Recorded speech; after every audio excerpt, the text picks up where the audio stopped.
Semua suku di Nusantara yang jumlahnya begitu banyak dan beragam, memang masing-masing memiliki keunikan dan kekhasannya. Tradisi, budaya, dan karakter yang ada di setiap suku di Nusantara itulah yang menciptakan dan membentuk keunikan dan kekhasan suku-suku yang ada. Dari keunikan dan kekhasannya, itulah yang kemudian bisa kita lihat dan tahu kenapa suku Jawa berbeda dengan suku-suku lainnya di Nusantara ini. Keunikan dan kekhasannya itu pula yang kemudian membentuk warna-warni suku-suku di Nusantara. Di sini kita bisa lihat sebagai contoh di mana orang Jawa atau suku Jawa memiliki banyak keunikan yang membuat mereka banyak diterima di setiap tempat yang mereka diami. Keunikan suku Jawa yang pertama yaitu kalem dan suka mengalah. Sebagaimana dengan orang Batak yang memiliki suara khas yaitu keras dan orang Timur yang bernada tinggi, orang Jawa juga memiliki kekhasannya dalam berbicara, lemah dan lembut atau santun. Sifat inilah yang membuat orang Jawa banyak diterima di masyarakat luas. Belum lagi ketika orang Jawanya asli Solo, maka kita akan menobatkannya sebagai sesosok makhluk terlembut di muka bumi ini. Apalagi perempuan Solo yang terkenal sangat sopan dan lembut gemulai. Selain itu, dengan tingkat kesabarannya yang hebat, membuat mereka bisa sukses di setiap tempat dimanapun mereka berada. Kesuksesan itu juga disebabkan oleh sikap mereka yang mudah diterima oleh orang lain. Dengan gaya bahasa yang lembut, mereka mudah diterima. Soal bahasa ini, dalam pandangan Profesor Noam Chomsky, dikatakan bahwa bahasa bukan dihasilkan dari interaksi sosial, akan tetapi sudah melekat di dalam genetik manusia.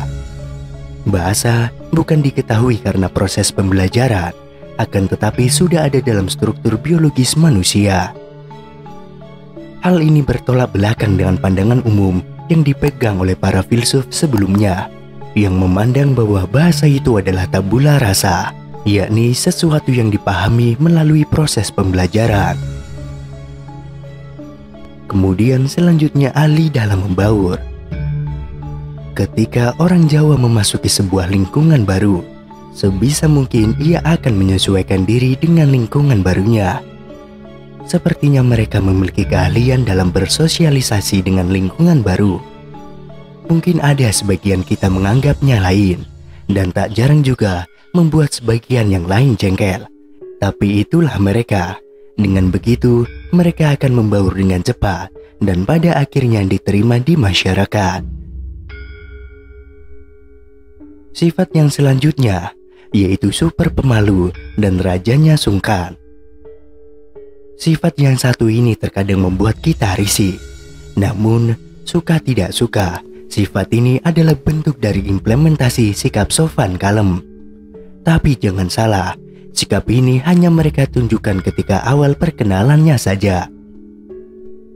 Ketika sudah akrab, maka mereka sama dengan teman-teman yang lainnya. Namun, tidak jarang juga ada yang konsisten dengan sikap mereka yang satu ini. Selanjutnya, orang Jawa itu akan kesulitan dalam menghilangkan sifat medoknya. Bukan karena mereka sudah terlalu lama terbiasa dengan proses bermedok ria itu.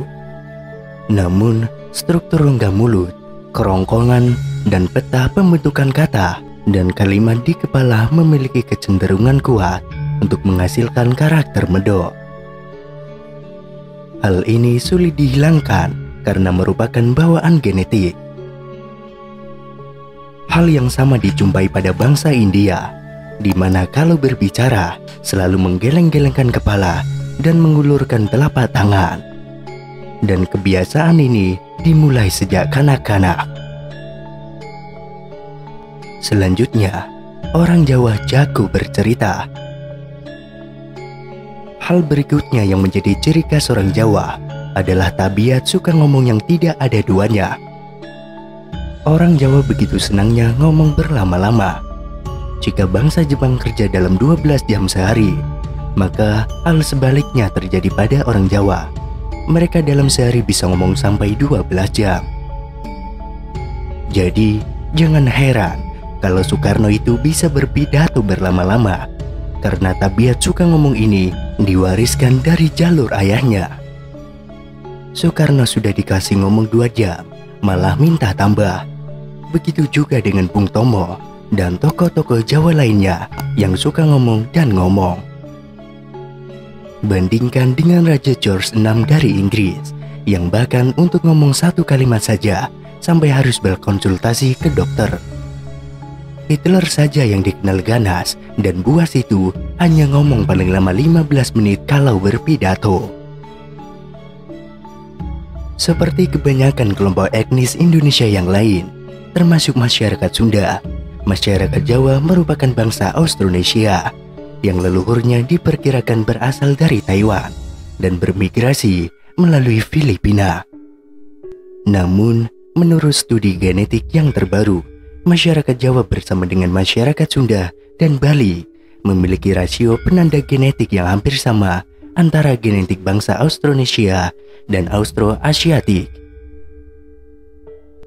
Budaya Jawa adalah budaya yang berasal dari Jawa dan dianut oleh masyarakat Jawa, khususnya di Jawa Tengah, Daerah Istimewa Yogyakarta, dan Jawa Timur. Budaya Jawa mengutamakan keseimbangan, keselarasan, dan keserasian dalam kehidupan sehari-hari. Budaya Jawa menjunjung tinggi kesopanan dan kesederhanaan.